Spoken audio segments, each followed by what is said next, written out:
সামাজিক বাস্তবতার নিরিখে আত্মরক্ষা প্রশিক্ষণের চাহিদা বাড়ছে, আর সেক্ষেত্রে বুত্থান প্রশিক্ষণকে গুরুত্বপূর্ণ বলে মনে করছেন অভিভাবকবৃন্দ।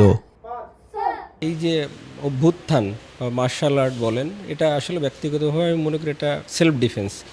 বর্তমান সামাজিক বাস্তবতায় এটা আমাদের শিশুদের জন্য, বিশেষ করে মেয়ে শিশুদের জন্য খুবই দরকারি করি যে তারা যেন এটাকে শুধু একটা শারীরিক শক্তি নয়, এটা আত্মবিশ্বাস, শৃঙ্খলা এবং নিজেকে আত্মপ্রত্যয়ের সাথে বেড়ে ওঠার জন্য যথেষ্ট কাজ করে বলে আমি মনে করি।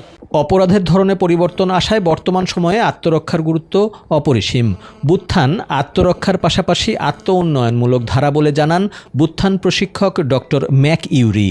বুত্থান মূলত মার্শাল আর্টসের পরিধির বাইরেও এটা আত্ম উন্নয়নমূলক একটা ধারা।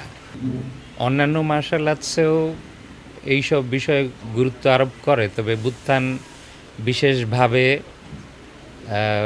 আত্মরক্ষার পাশাপাশি ব্যক্তি উন্নয়ন, উৎকর্ষতা এবং কল্যাণ, যদি আমরা বুত্থানের 4টা পিলার নিয়ে চিন্তা করি তাহলে এই বিষয়টা আরও পরিষ্কার হবে। বুত্থান 4টা স্তম্ভ: ক্রীড়া, উৎকর্ষ, আত্মরক্ষা ও কল্যাণ, এবং কল্যাণের ভিতর ব্যক্তিগত ও সামাজিক কল্যাণ জড়িত আর কি।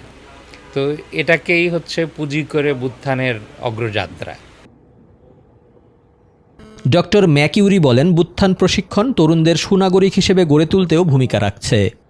একটা সুনাগরিক এবং সুস্বাস্থ্যের অধিকারী মানুষ এবং মানসিকভাবেও সক্ষম সিটিজেন বা মানুষ গড়ার কাজেই বুত্থানের প্রধান উদ্দেশ্য আর কি। তবে বুত্থানকে যেহেতু বাংলাদেশ সরকার